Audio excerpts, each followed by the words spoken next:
es un personaje en un puesto clave, como ser presidente de la Argentina, que le calza como un guante al poder de las corporaciones. Es decir, porque Milei está seteando a la Argentina a la medida del apetito voraz de las corporaciones dominantes, digamos.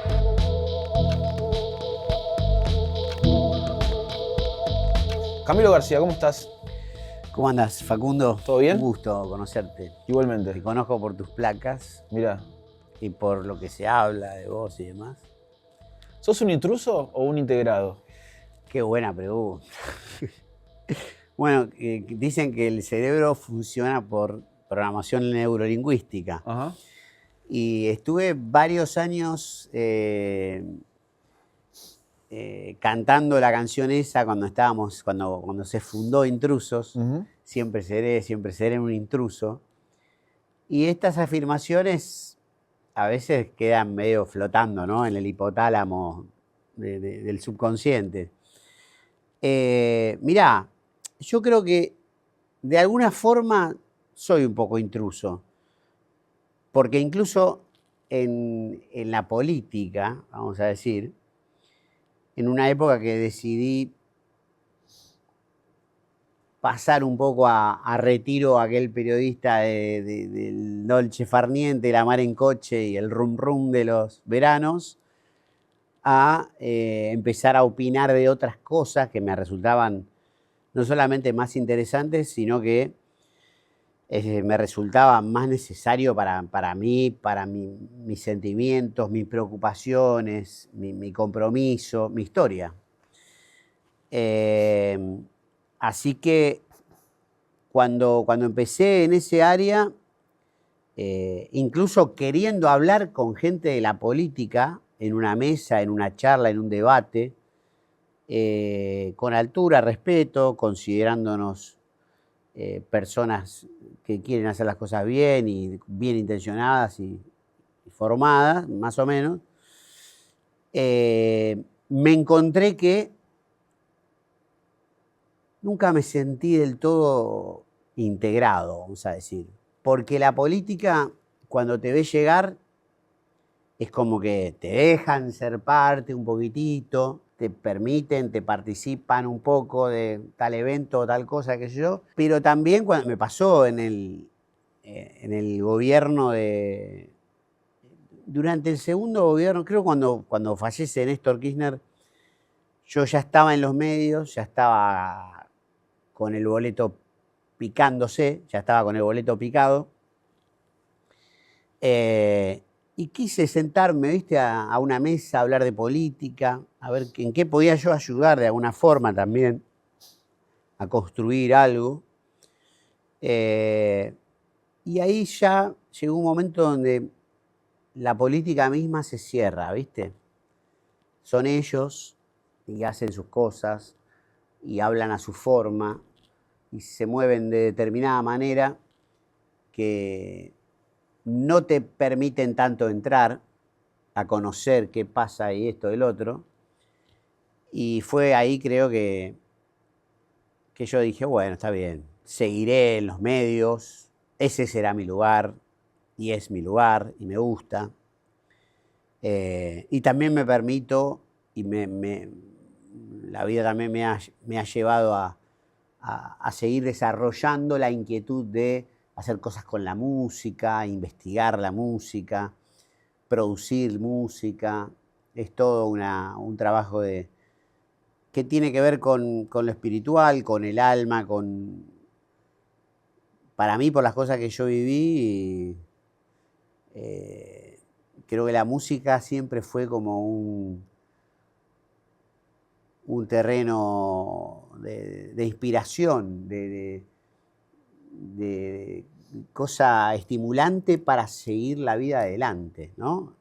Hacer música es también una forma de ponerse a resguardo de tanta, qué sé yo, de tan inhóspito que por momentos parece volverse el mundo. Hay algo de lo que decías hace un rato con respecto a la música, casi como un recurso que llegó para resucitar un boleto picado. ¿Fue tan así eso? Digamos, ¿hay una cancelación política que se abre desde la creatividad musical? Después de mucho opinar en distintos medios, en lo que mi forma de ver el mundo, por lo menos hacia dónde me gusta que el mundo pueda ir algún día, eso empezó a generar, lejos de abrirme puertas, tal vez, en algún momento me habrá abierto alguna puerta tímidamente, pero en otro momento se produjo como lo que vos decís, medio como que el sistema de alguna forma me empezó a dar la espalda, tal vez invalidándome de alguna forma por mi forma de pensar tan puntual y tan explícita, que no quiere decir que no tenga un sentido crítico del proyecto nacional y popular y la década ganada. Ahora estamos cumpliendo la década, para mí, perdida, ¿no?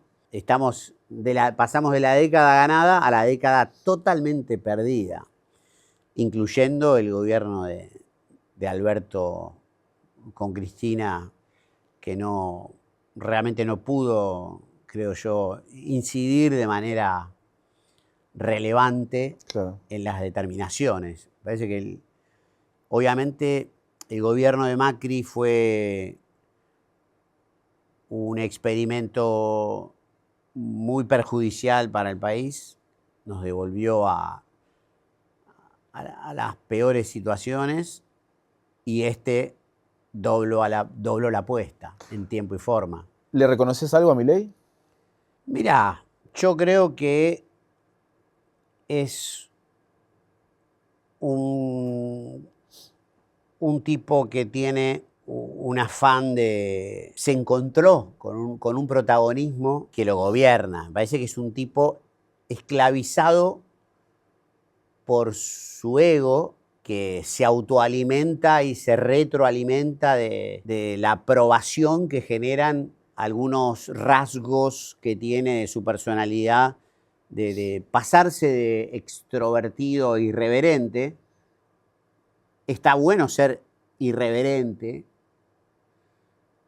está bueno ser disruptivo, está bueno ser extrovertido, pero cuando eso se alimenta de un chiste pesado, de una broma pesada, de algo que ya pasó de la fascinación del horror, del freak que es capaz de ponerse de sombrero cualquier situación o mandar al diablo a cualquier persona, se transformó en un tipo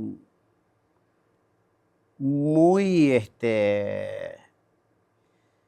un tipo que creo que toda la gente que está a su entorno alrededor, le tiene que andar en puntas de pie, porque donde algo no le gusta, le manda a cerrar el paso a cualquiera, y que es un tipo que evidentemente ha tenido una infancia muy, muy dolorosa, ha tenido una infancia muy,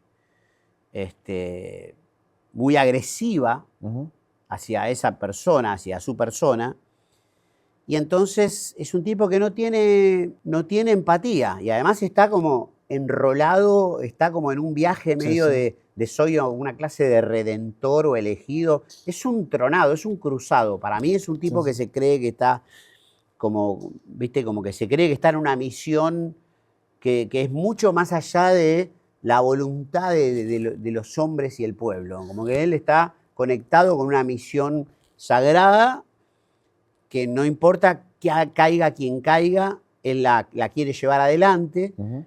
Creo que está convencido de alguna de las cosas que hace, pero me parece que no sabe tanto de todo como cree, dice saber. Y entonces se manda cagadas, se manda todo el tiempo cagadas. Y pone a la Argentina, a todos los argentinos, al borde de precipicios diarios, y se va cayendo gente del sistema, y creo que él está buscando el calor de un sector de la Argentina que solo pretende el país para hacer una multiunidad de negocios, transformar a la Argentina en una múltiple unidad de diferentes y diversos negocios, con intereses y capitales extranjeros, sin el menor espíritu de defender lo propio, del sentir nacional, de la solidaridad o la justicia social como elemento igualador y constructor de una sociedad más justa. Entonces, yo creo que él pudo haber sido un buen comediante si la televisión lo mantenía como un comediante. Cuando vio que el chiste de hacerse el malo y el... Yo lo conocí cuando vino al programa de Cuño acá, en este mismo canal. Creo que fue uno de los primeros programas donde fue. Yo lo conocí un día ahí al aire.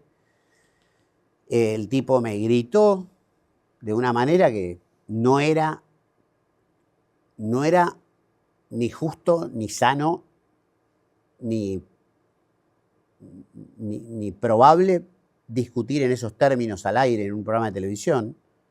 O sea, me levantó de la voz de una manera que casi terminamos mal, digamos, porque es una cosa que a mí me llevó a un momento primero de sorpresa, de estupor y después de indignación. Y cuando terminó el programa, me acerqué hasta donde estaba su auto, yo me iba también, y le dije, ¿cómo me levantás la voz así? ¿Qué sé yo?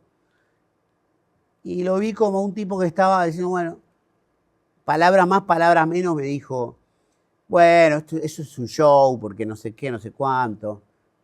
¿Viste? Y de pronto no me pareció simpático, me pareció peligroso o no agradable, un tipo no agradable. Realmente, un tipo que se maneja así, me pareció amable, sí, en la explicación posterior, pero me pareció muy virulento, muy sacado al aire.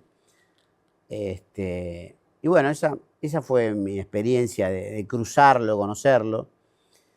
¿Pero hay algo de esa violencia que crees que tiene que ver con un dispositivo de la crueldad mucho más profundo que un presidente? Sí, a ver, es un personaje en un puesto clave, como ser presidente de la Argentina, que le calza como un guante al poder de las corporaciones. Es decir, porque Milei está seteando a la Argentina a la medida del apetito voraz de las corporaciones dominantes, digamos. ¿Por qué crees que los pobres dejaron de votar al peronismo? Creo que hay un sector de la sociedad que no se vio representado con el campo nacional y popular, al que el campo nacional y popular no lo llegó a convencer o no lo llegó a socorrer convenientemente, lo dejó afuera de la discusión. Vos hablaste algo así de una especie de canasta de saldos y retazos de una sociedad o el discontinuado de una sociedad, los que no fueron oídos en sus reclamos, y todo eso se fue condensando y forma parte de una parte de la fuerza política que hizo que Milei sea presidente. Me parece que el campo nacional y popular, el proyecto de Cristina y de Néstor y de mucha juventud y mucha fuerza política, los sobrevivientes de los 70, se miraron mucho el ombligo en un momento. Y bueno, y comenzaron a ceder, se cedió demasiado. Toda esta cosa de poner a alguien que no sea tan así para que conquiste el voto de otra gente, me parece que nos hicimos mal a nosotros mismos por querer agradar a quienes nunca vamos a agradar. Me parece que cometimos un error. Pues el campo nacional y popular intentó seducir a las clases más acomodadas. De hecho, hay algunos medios que muchas veces seleccionan a sus comunicadores y a sus periodistas y qué sé yo, no solamente por una cuestión de formación, conocimiento, compromiso, también caemos en ciertas frivolidades o en ciertas cosas. Creo que a la gente le gustan los mensajes sinceros, potentes. Y bueno, fallamos en lo comunicacional, fallamos en el armado en pensar que 678, dejarnos avasallar que 678 era una porquería. Cuando terminó el gobierno de Cristina, empezó todo el mundo a decir que 678 había sido una distorsión de la realidad y que era mala palabra. Y yo creo que la tanqueta tuvo su momento de gloria porque abrió mucho la conciencia de una parte grande de la sociedad que no sabía realmente cuál era el enemigo intrínseco del desarrollo de la patria. Y bueno, son discusiones muy largas, no me quiero ir mucho por No, pero digo, ramas, hay algo de ese Clarín miente que quedó. Y sí, qué sé yo. Clarín es una estructura muy poderosa de la información, con muy buenos periodistas también dentro. Bueno, lo dijo en su momento el periodista Julio Blanc, lo dijo que Periodismo de guerra. periodismo de guerra, de trinchera, nosotros nos vimos haciendo periodismo de guerra. Sí, sí. Y en una guerra, ya sabemos, la primera víctima es la verdad, ¿no? Se utiliza mucho la mentira como instrumento de... ¿En Argentina se terminó la verdad? Mira, la verdad está todos los días delante de las narices de la gente. Uh-huh. Cuando la gente ve que le queda plata para pagar 2 de los 3 servicios que tiene que afrontar y que con el resto tiene que morfar, entonces ahí está la verdad.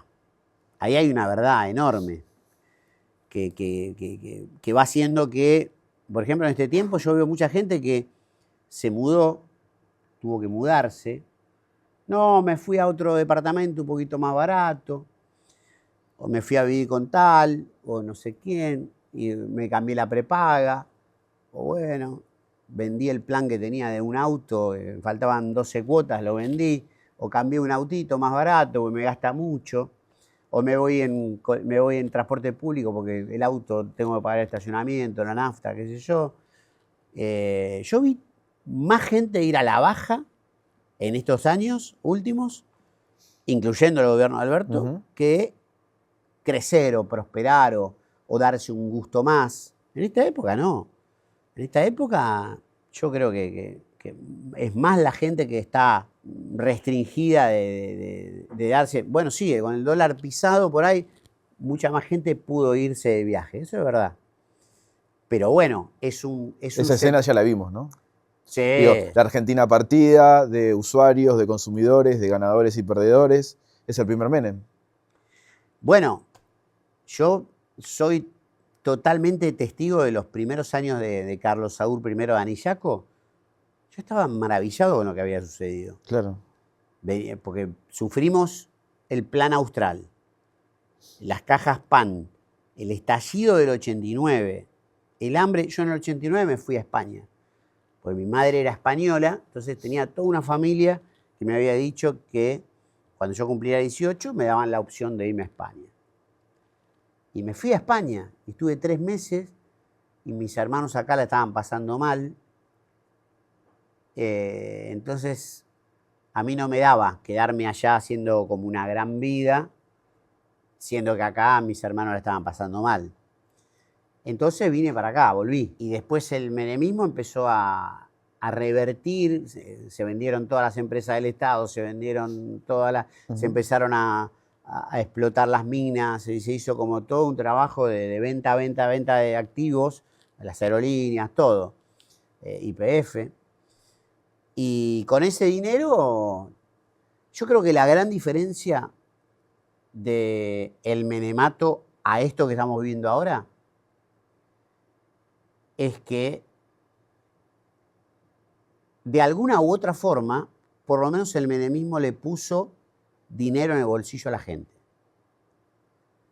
Ahora no se están vendiendo todas las empresas del Estado como se hizo en aquel entonces, se están vendiendo otras cosas, se tiene pensado vender otras cosas también, pero se está, lisa y llanamente, tomando mucha deuda a raudales y no le ponen un sope a la gente en el bolsillo. Claro, sí. Sabemos lo que son algunos fallos para la democracia, pero ¿qué significa Cristina presa en tu corazón? Y bueno, yo creo que la prisión a Cristina es la avanzada más audaz que ha tenido el poder internacional de las corporaciones a la incidencia en la vida pública nacional. Es decir, yo creo que el poder internacional del dinero financiero opera a través de los medios en todos los países. O sea, los grandes grupos inversores, los fondos buitres, los conglomerados de multiempresas y inversionistas norteamericanos, Estados Unidos tiene varios puntos, hoy lo hablaba con uno de los chicos de la producción. Estados Unidos siempre tuvo una forma de ganar dinero a nivel internacional a través de la industria del entretenimiento, la industria de las patentes farmacéuticas y a través de la guerra, la industria de la guerra, la industria pesada, fábrica de armamentos y el mantenimiento de los conflictos bélicos. Entonces, durante muchos años Estados Unidos recogió una parte del dinero de los países árabes, imponiéndoles la reglamentación de que cualquier país del mundo que le compre petróleo a los árabes tiene que hacerlo con dólares, imponiendo su moneda a todo el funcionamiento global financiero, que ahora eso está dejando de ser. Y entonces con ese dinero, la forma de ganar dinero con el dinero es consiguiendo deudores.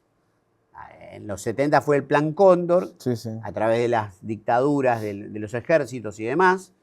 Después en la democracia infiltrando los servicios de inteligencia o cooptando los gobiernos. Consenso de Washington en los 90. Totalmente. Entonces, después se dio cuenta que los grupos inversores lo que podían hacer era comprar medios, comprar conglomerados de medios en los países emergentes para crear una opinión pública generalizada que vote gobiernos que sean propensos a endeudarse. Gobiernos de derecha que acepten suscribir a Estados Unidos o alinearse o aliarse, entre comillas, para poder tomar deuda, darles deuda, inyectarles deuda, hacerles creer que está bien endeudarse, y esa es la forma que tienen de multiplicar sus ganancias. O crear acá la bicicleta financiera de Caputo, que enriqueció, fue una locura. Lo mismo se hicieron en la época de la plata dulce, o Martínez de Oz, que hasta el mismo Rockefeller, ese nombre que nos suena tanto del sinónimo de un millonario, Rockefeller multiplicó su fortuna en los 80, a finales de 70 y 80, en la Argentina, con la bicicleta financiera. Y después se la llevan, vienen acá, la multiplican, la cambian otra vez de pesos a dólares, hacen que el país se endeude, te prestan los dólares para llevárselo de vuelta. Es difícil explicarle esto a los pibes o a la gente en general, porque están con todos sus quilombos, con todas sus cosas. Pero bueno, me he gastado muchas horas de explicar esto. Viste, se dice que en Estados Unidos cada generación tuvo su guerra y en Argentina cada generación tiene su tragedia. Y es un tiempo donde hay que explicar todo, porque yo creo que en parte la experiencia es más importante que la historia. O sea, hay algo que si vos no lo vivís no pasó. Es completamente empírico. ¿Qué te pasa a vos cuando tenés que explicar casi el primer pacto social del regreso a la democracia, que es el nunca más? Bueno, eso es conocimiento a la fuerza, ¿no? Yo soy un tipo que creció desde muy chico haciéndose preguntas sin respuesta, difíciles de responder, como el hecho de que pueda existir una sociedad donde las fuerzas parapoliciales entran en una casa, se roban a la gente y se van. Yo lo viví eso, y cuando pienso que me pasó eso, digo, bueno, algo a lo que no puedo renunciar nunca es a contarlo o a decirlo, che, esto pasó de verdad. O sea, existió una Argentina donde a la gente le pateaban la puerta a las 4 de la mañana un domingo, arrancaban de los pelos una mujer y dejaban a sus hijos en la casa de unos vecinos. Cuando no lo llevaban. O sea, hubo otra cosa. En nuestro caso también hubo como unos... Cuando se llevaron a mi vieja, hubo como unos forcejeos, unos gritos, porque yo ya tenía 4 años para 5, mi hermana tenía 9. Fueron cosas que me tocó vivir, con las que viví en silencio muchos años, porque todo eso que pasó durante muchos años fue solo para la familia.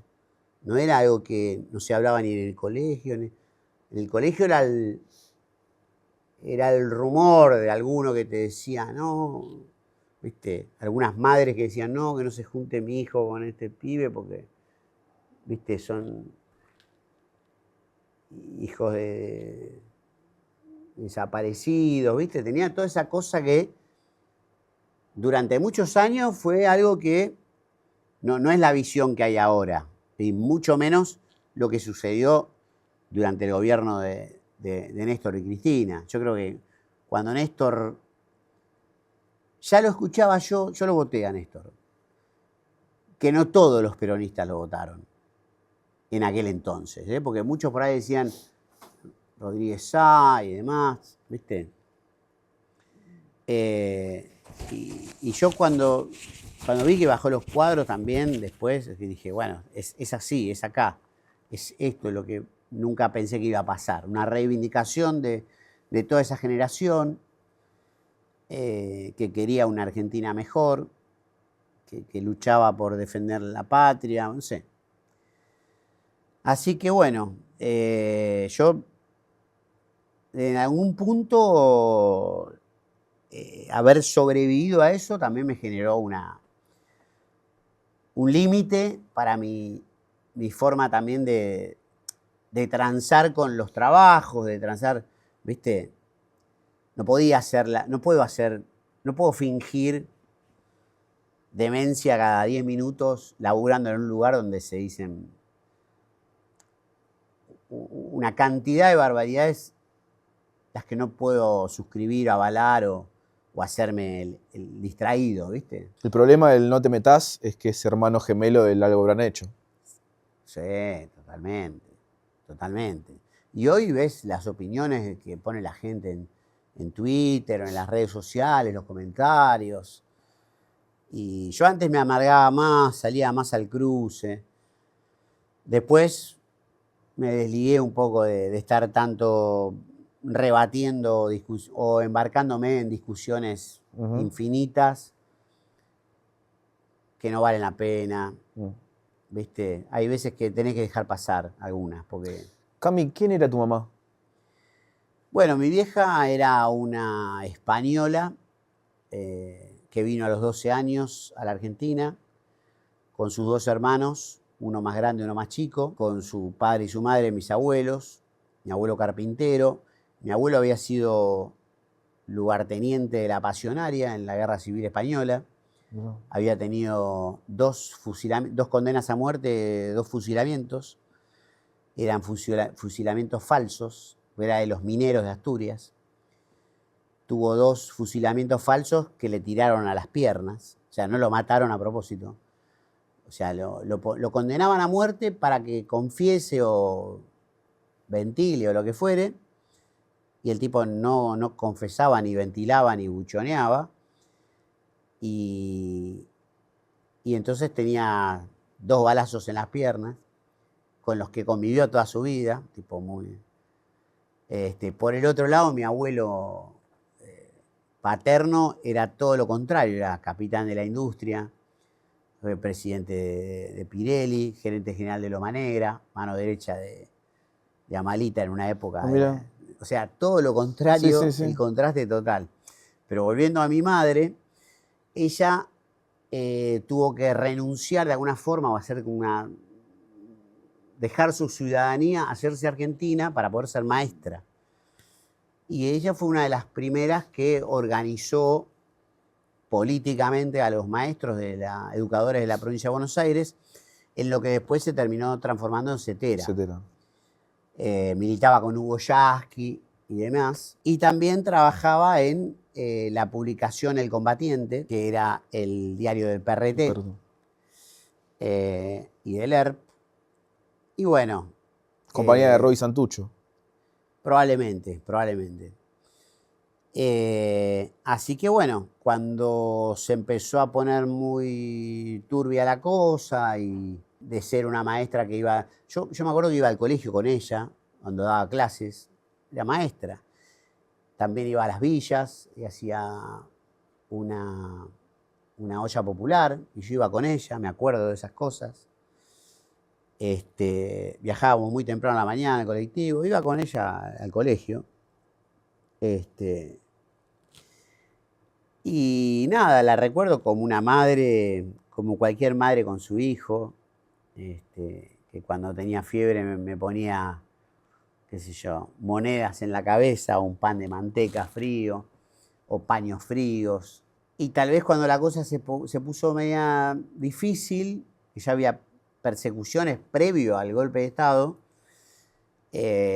parte de su familia, mi familia, su familia, le propuso tal vez irse, porque ella seguía siendo española también,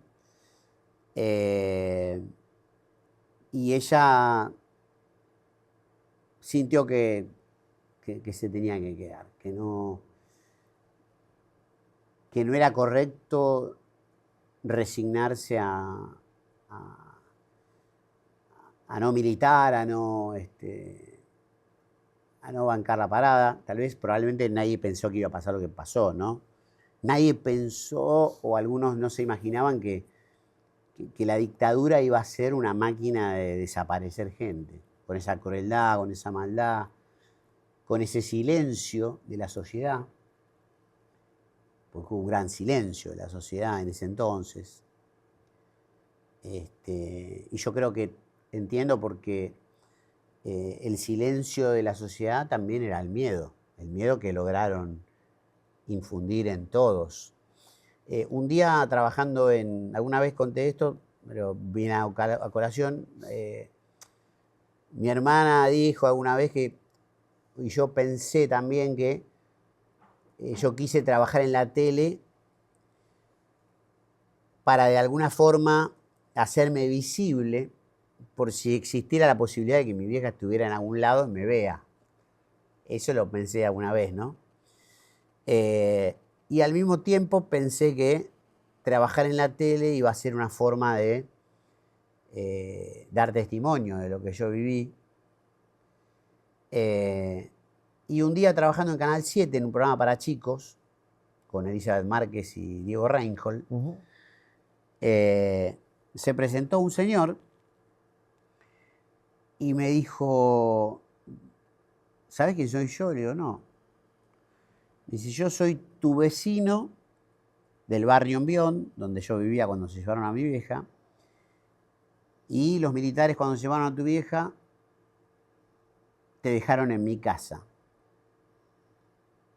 porque era una planta baja de unos monoblocks que se ve que escucharon lo que pasaba y le tocaron en la puerta. Nosotros vivíamos en esta puerta y en la otra puerta, ahí, al lado. Y el tipo me dijo algo que a mí me quedó siempre. Me dice, yo no te quise ayudar, pero yo estaba mirando lo que pasaba desde la ventanita de la cocina, que daba a la calle, y sin querer toqué un escobillón, el escobillón cayó al piso, hizo ruido, escucharon el ruido del palo y me tocaron la puerta. Y me preguntaron, ¿usted conoce a algún familiar de estos chicos? No sé qué. Y ese vecino efectivamente conocía a un tío mío que a veces nos iba a buscar, que vivía a 10 cuadras. Entonces, bueno, nos dejaron ahí. Así que, producto también de algo medio, ¿Ese escobillón te salvó la vida?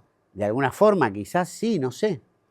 Es como que fue una cosa fortuita, que dentro de la desgracia que nos tocó vivir, que además mi hermana hace unos años reconoció a uno de los hombres que había estado ahí y consiguió que les dieran, que los llevaran a prisión. Ahora están con esta cosa que le flexibilizan las condenas y le dan domiciliarias y demás. Pero dentro de la desgracia, yo creo que de alguna forma la vida me ha dado muchas cosas también. Tengo una familia muy linda de hermanos. Mi padre se hizo otra pareja, tuvo en pareja muchos años con la madre de mis hermanos. Tengo mi hermana más grande que es de madre y padre, y después tengo otros hermanos del segundo matrimonio y una madre de crianza también ahí. Y me han criado mis abuelas, mis maestras. Y he tratado de vivir la vida, y trato de vivir la vida con cosas lindas, enfrentando lo que hay, que es muy difícil todo, pero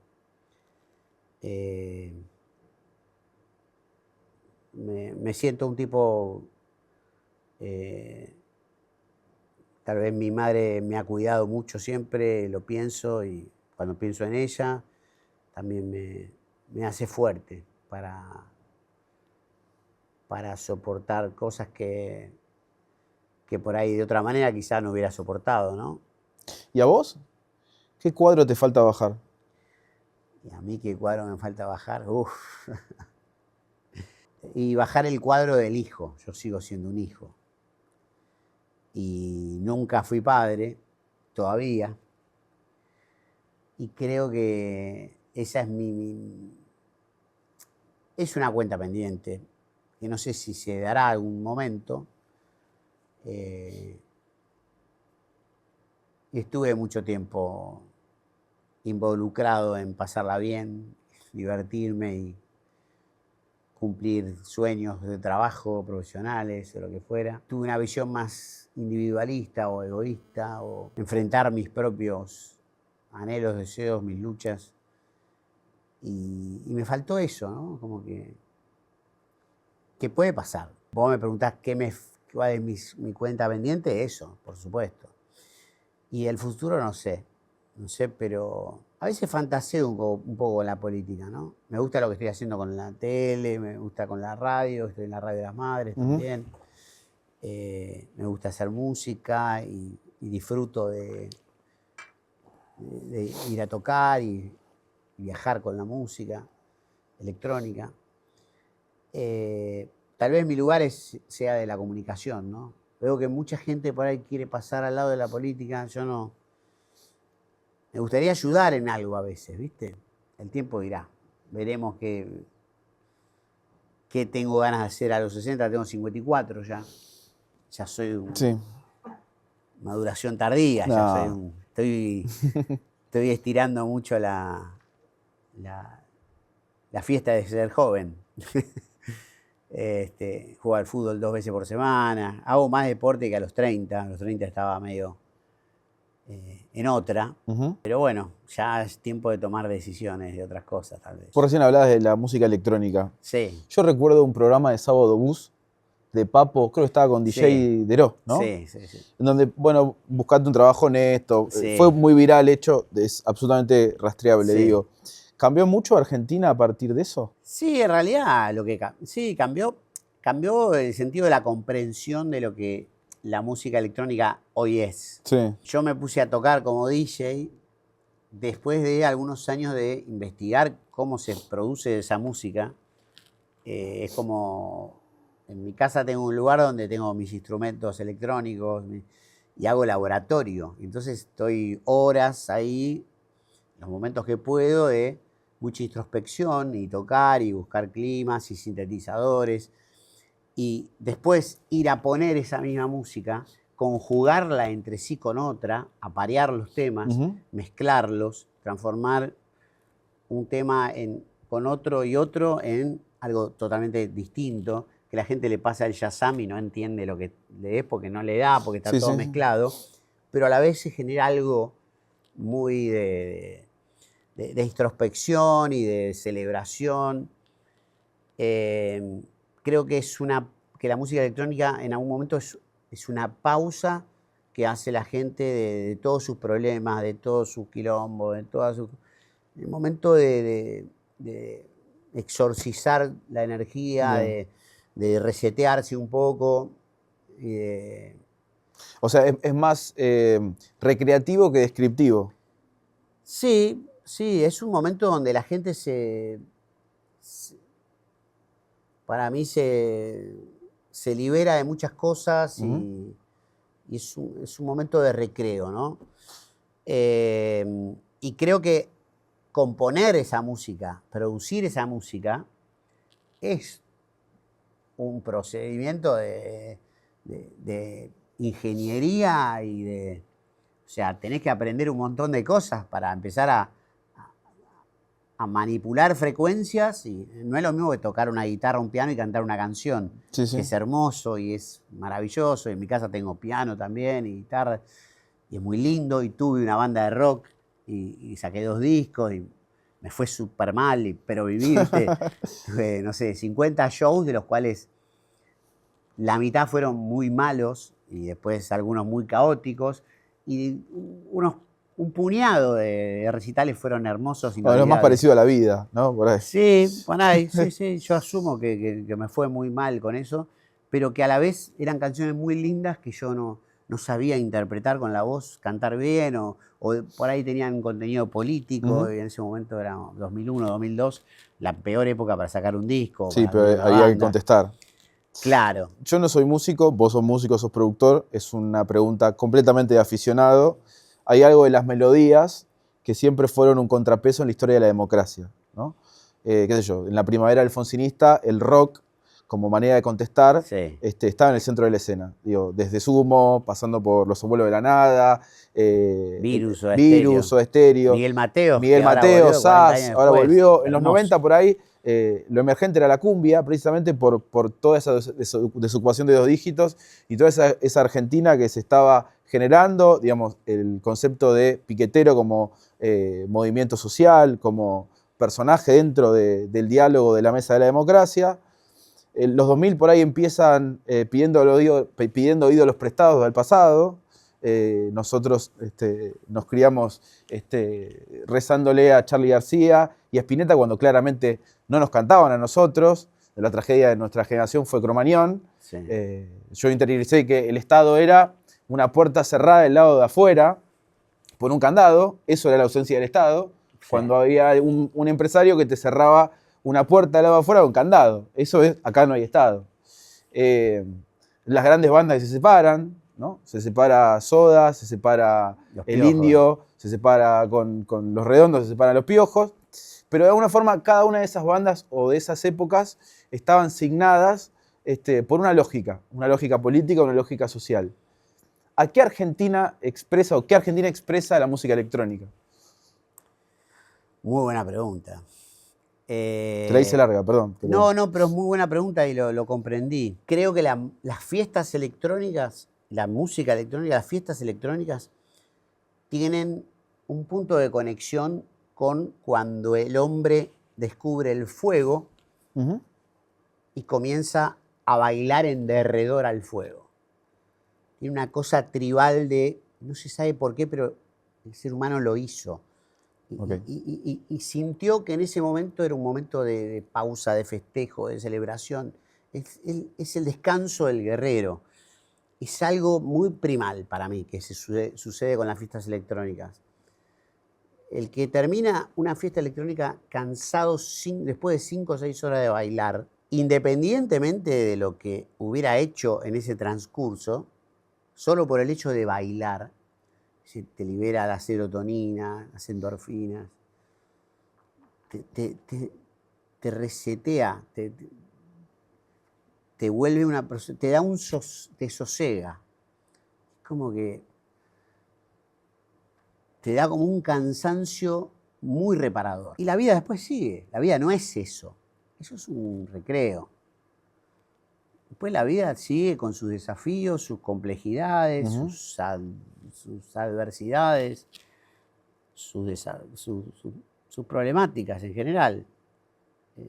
Cada uno vuelve a su mundo, a sus cosas, a su labor y trata de hacer las cosas bien para poder subsistir. El mundo se ha puesto muy, muy asimétrico, bastante inconveniente en este país en este momento. Pero bueno, la gente quiere pasarla bien también, juntarse con amigos, reírse. Sí. Bailar es eso, es reírse con el cuerpo. Es como que es un momento donde no te importa la gente que te hizo mal, no sé qué. Es un acto de rebeldía, reírse y bailar. ¿Y vos sentís, Camilo, que la música te devolvió la infancia que te robó la dictadura? Uf, tremenda esa frase. Y bueno, yo un día me trajeron cosas de mi vieja y apareció un cuaderno con anotaciones de teoría y solfeo para el piano. Yo tenía un piano, me había comprado un piano, empecé a tocar el piano para poder mejorar la voz y para disfrutar de tener un piano y equivocarme todas las veces hasta que aprendí. Y años después me enteré que mi vieja había tomado clases de piano. Creo que una gran diferencia entre hacer las cosas en la vida o no es que de todas maneras el tiempo va a pasar igual. Había una canción cuando yo era chico que decía, si yo tengo la razón y no hay oposición, no me quedo con las ganas de... Y ahí le ponía a cada uno la palabra que quería. Cantar, bailar, reír, jugar. Tiene que ver con eso. Me parece que me dijiste una idea que sí, es una de las... también me ilusionaba trabajar en la tele, ¿no? Porque yo digo siempre que tomaba la tele mirando la leche. Porque me servían la leche y no la tomaba por ahí y miraba la tele. Tomaba la tele más que la leche. Y ver a Piluso. Yo cuando era chico agarré Piluso, Gai Fofomiliki, Pepe Biondi. Primeros ídolos, ¿viste? Que decía, Pepe Biondi era una cosa que... Pepe Galleta, el único guapo en camiseta. Yo, por ejemplo, me duermo, me pongo como una rorró. Es una cosa que a mí me hace dormir con una sonrisa. Yo me pongo tangalanga para dormir. Sí. O sea, recomiendo el método tangalanga de irse a dormir escuchando tangalanga. No solamente porque es lindísimo irse riendo, las cosas buenas, ¿no? Hay algunos llamados que son una porquería, pero es como un viaje a los 80 y 70, es un viaje a otra época. Me hace acordar un poco a mi abuelo, como hablaba tangalanga. Y con esas macanas, ese humor de ir a macanear a uno o a gastar a uno porque no sé qué, es de otra época y yo me hace reír, me hace feliz, me voy a dormir contento. Y bueno, en las noches que duermo con mi compañera por ahí, es medio molesto, ¿viste? Pero mi abuelo se dormía con la radio, ¿viste? Sí, la espica abajo la almohada. La espica ahí al costadito. Y yo tengo esas cosas de otra época que me parece que me dan momentos de felicidad. Cami, la última. ¿Qué es Dios? Es una máquina de humo. No. Dios es una motivación. Es una balanza entre el bien y el mal que vive adentro de nosotros. Ese punto, ese bastón que muchas veces necesitamos para creer en lo imposible. Es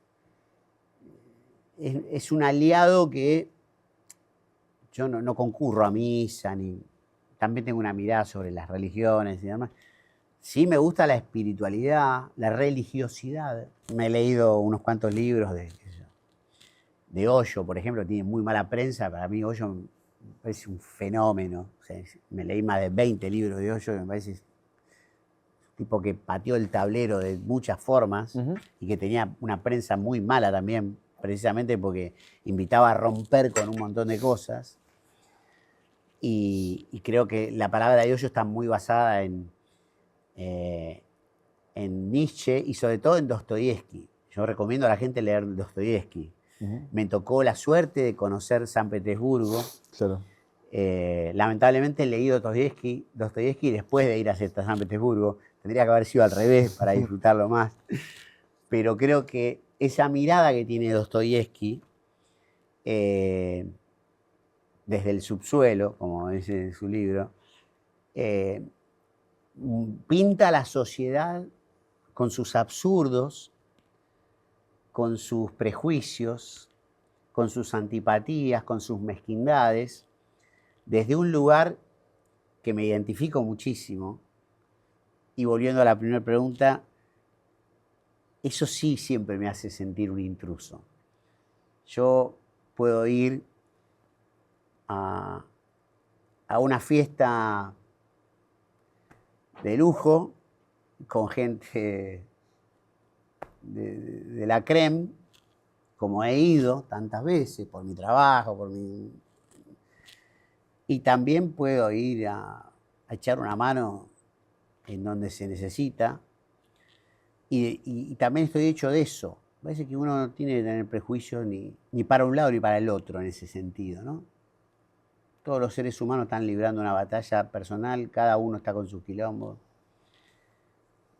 Nadie es tan bueno ni nadie tan malo. Podría seguir con estas aseveraciones de índice de libro, pero en este mundo tan complejo hay que tener, yo tengo como un llavero emocional o interno mío, porque creo que cada persona conecta con un enchufe distinto. Hay algunos que conectan con USB, otros con HDMI, otros con multipin, otros con trifásica. Y bueno, hay que tratar de tener la mayor cantidad de... Creo que el humor es una herramienta muy buena.